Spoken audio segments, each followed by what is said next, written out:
It's around 4:20, which means sunset is in 10 minutes. The nice thing about this particular timing of year is that we just passed winter solstice, so the days will be getting longer from this point forward. It's interesting. There are a few indications that tell you it's been raining. One of them is the highlighted colors of the wood, and the other is the rushing water of the stream down below. You really only hear the water moving right after it's been raining for a while. It's raining for essentially 24 hours.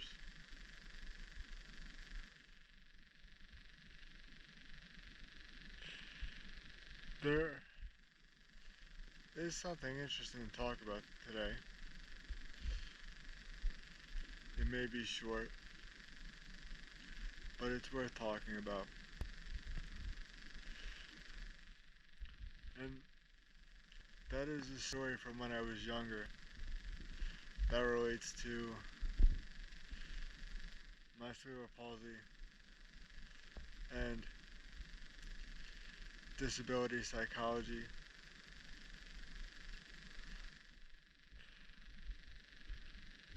When I was going through school, specifically elementary school, I must have, at that point, become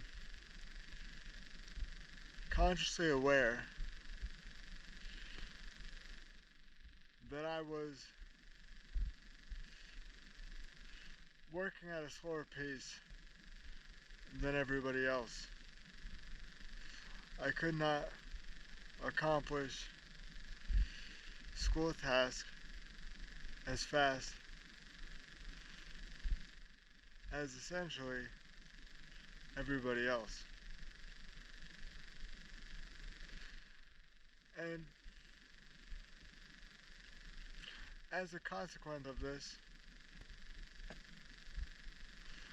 I would concentrate very hard and stay working on my assignments much longer than other kids. When other kids were talking, socializing with others, I was always focused on my work as if that was the only important thing going on around me. Now, I remember specifically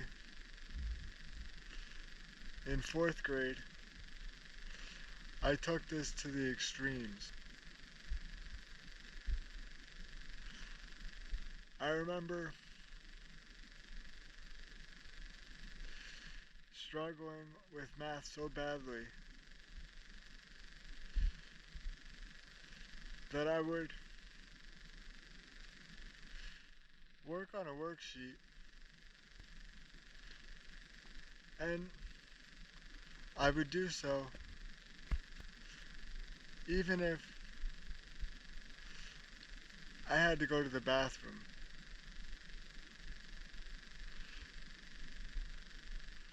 As a result of this, there were numerous times where I would ultimately urinate on myself as I tried to hold in and continue my work. Now, nobody knew this was the reason at the time. I didn't even know this was the reason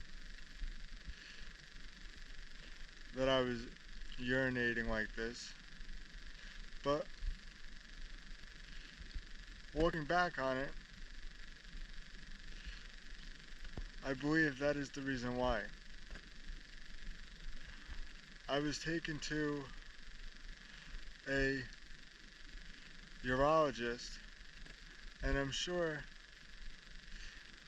that urologist found no problem. I don't know if they had a definitive conclusion to draw, but it's just an interesting story that I feel could get easily overlooked, but tells a lot about the psychology of children with a disability. Even at the young age of 9 or 10, a child with a disability knows they are different than others around them.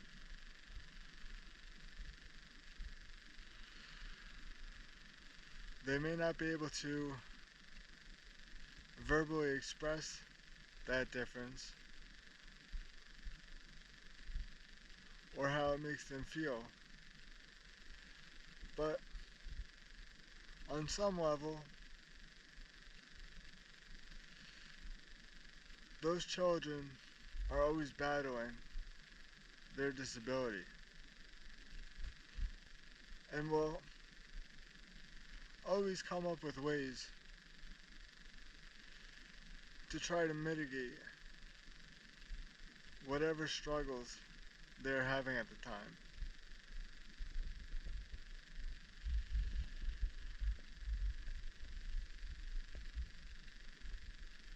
The brain is much more complicated than I believe we will ever realize. It operates on a level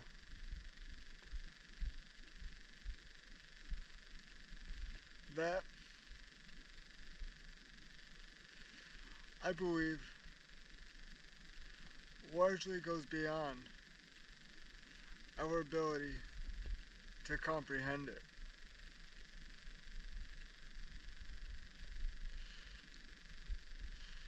We can unconsciously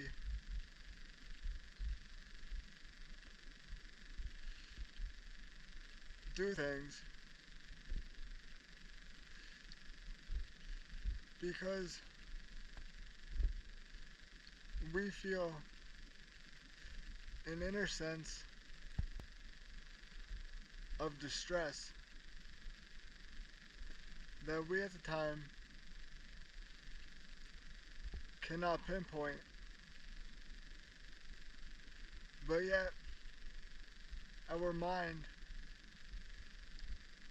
on some level recognize such a problem and tries to manage it in whatever way it deems to be most beneficial. It's interesting Because I would contend that society has gotten dumber as time has progressed. However, if we look at the new buzzword in technology, artificial intelligence, you would think that that is going to solve all of our societal problems and make people so much more capable.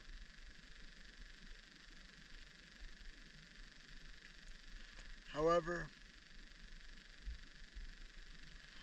I think that AI suffers from two problems. One problem is thematic of all technologies, and the other problem is one of a lack of understanding of how the brain operates.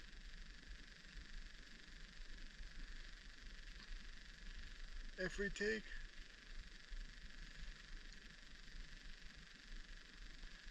the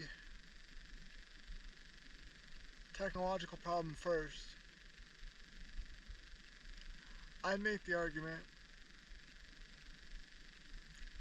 that all technologies are overestimated. There is always promise of great capabilities and a million ways a new technology can help improve the world. However, in reality,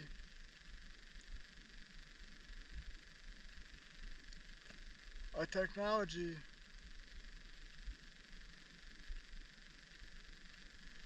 only functions at essentially 50% to 75%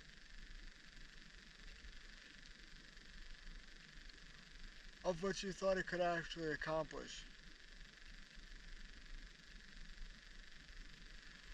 There are always scenarios in which you envision a technology performing,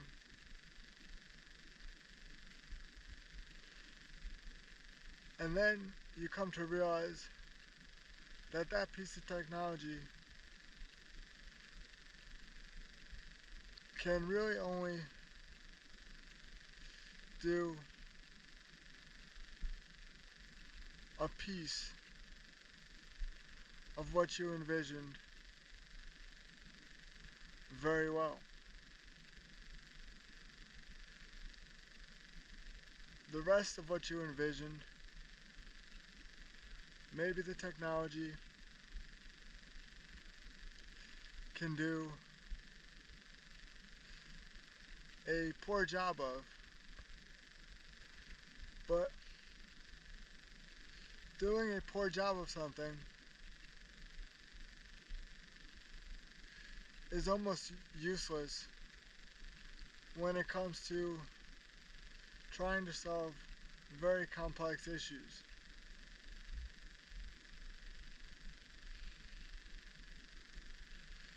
The other issue AI faces is the idea that we do not even fully understand what learning is, and also what consciousness is.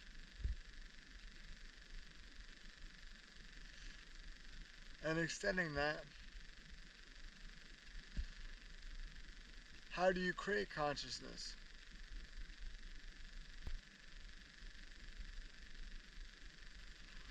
All of these things together show me that artificial intelligence is overhyped.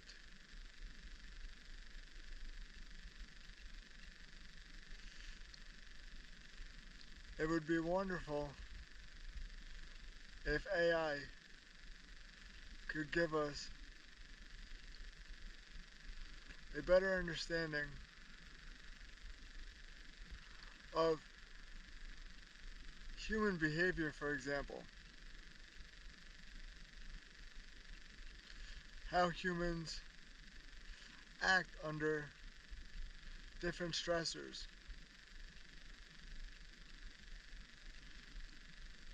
However,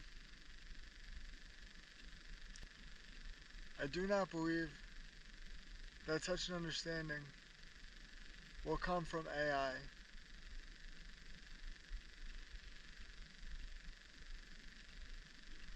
I believe that to understand the way humans think,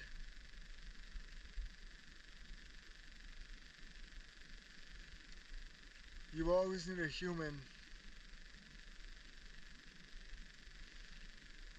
to contemplate how a thought is generated.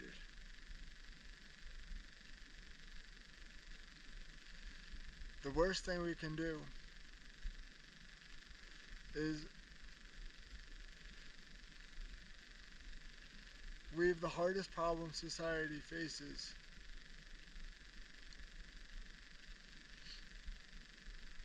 to the solutions that artificial intelligence generates for us. A lot of things make sense in the world as long as you remember the historical record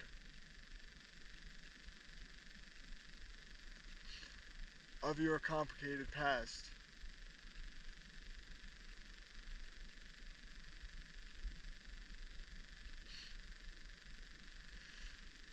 Memory is one of the most crucial elements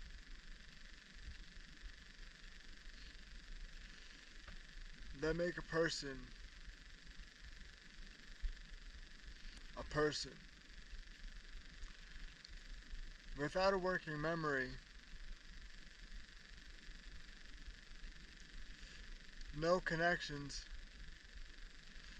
can be drawn to anything. And without an ability to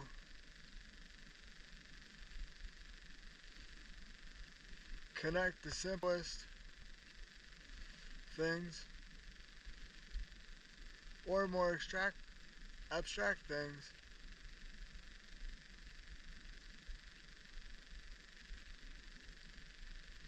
life is lost. The essence of life, or at least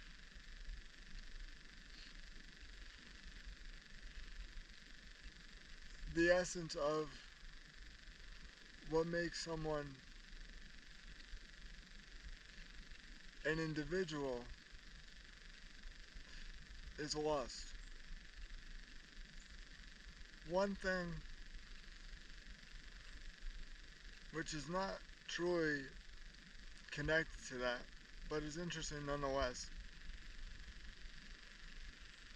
is the idea that time itself is not fundamental.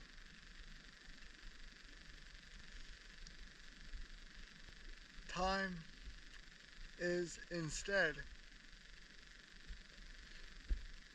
a property of objects.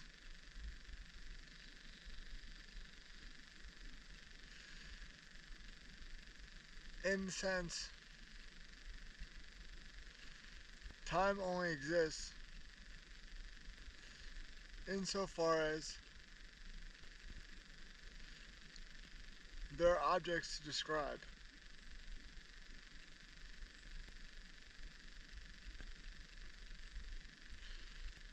Now, this was the idea of Leibniz centuries ago.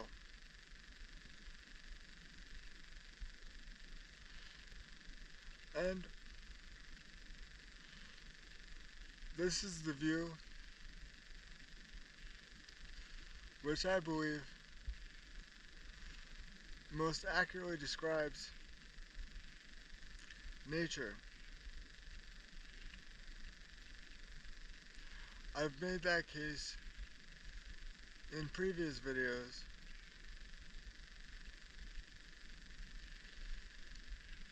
but it's just something nice to continually think about, because I believe that it shows the importance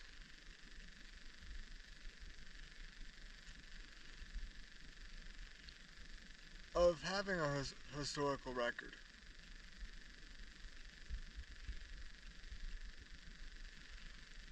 Without an historical record,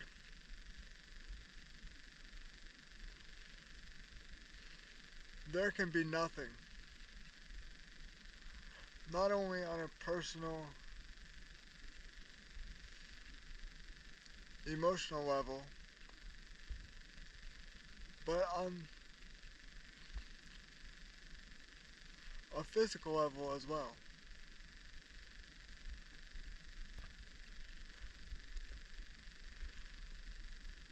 This bleeds into my idea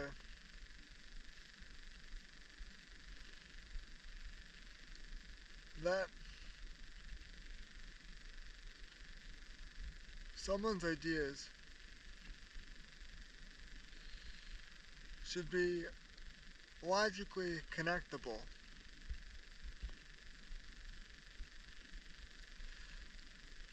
Regardless of how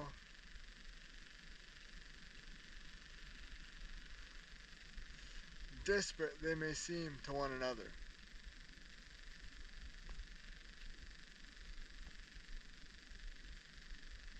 I also talked about this in a previous video discussing epistemology.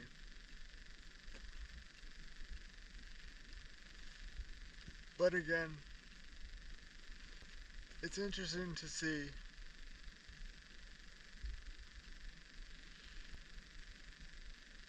how you can apply your framework for thought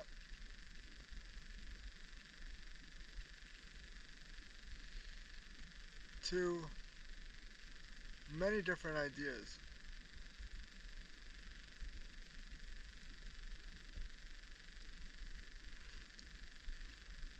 They say that although languages are different in all areas of the world,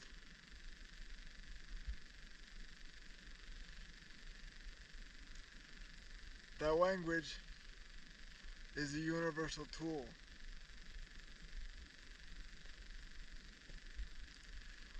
I believe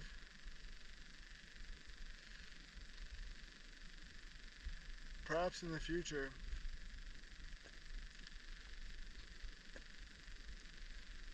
we might come to understand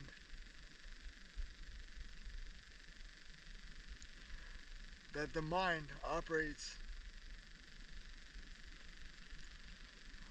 on many principles that I would term universal.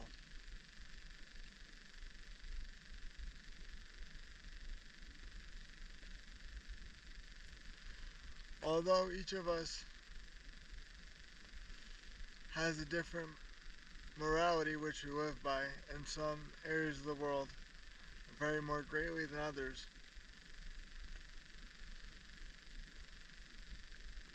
I believe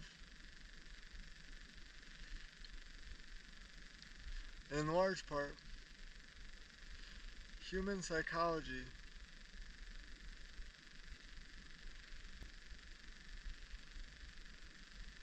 operates on a principle of general uniformity.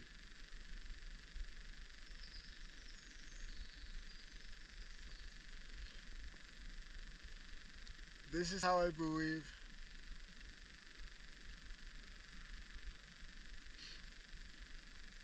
toddlers and older children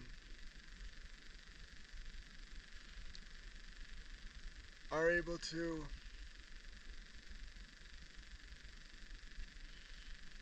examine the world and come up with a representation that is largely uniform.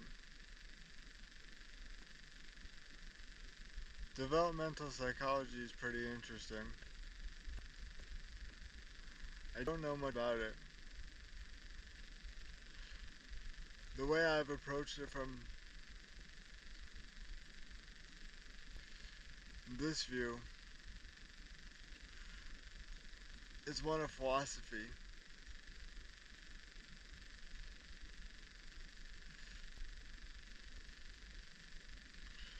Maybe that's an area that I can become more knowledgeable in. We shall see.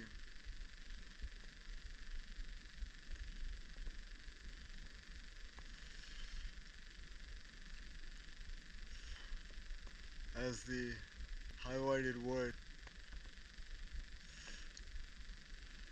becomes less visible, the grayness of the sky takes on a cooler appeal.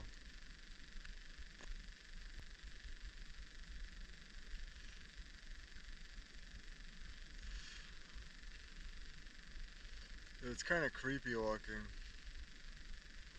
but that's nature.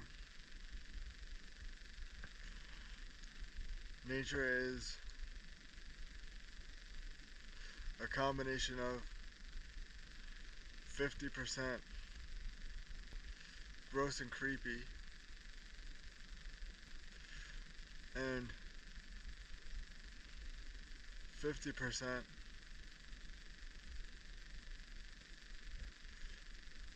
beautiful and pleasant. And with that,